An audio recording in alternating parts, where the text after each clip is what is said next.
So lyrics కూడా మార్చుకుంటారు మీరు అన్ని ఇంకా. అప్పటికప్పుడు చేసేస్తాను స్పాట్లో. సో అట్లా ఎట్లా అన్న తెలియదు. మీ ఇంట్లో వాడతారా నాన్న అసలు నేను ఇంట్లో ఏమి చేయను. అసలు నేను పాట కూడా రాయను ఇంట్లో.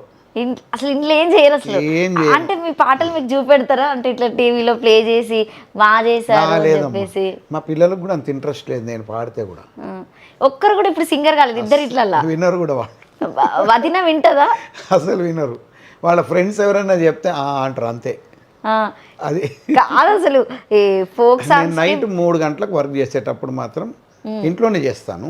ట్యూనింగ్ చేసేప్పుడు అది చేసుకొని దాన్ని ఫ్రేమ్ చేసి పదాలన్నీ దాన్ని కూర్చుకొని ఆ తర్వాత స్టూడియోలో వెళ్ళి పనిచేస్తాను.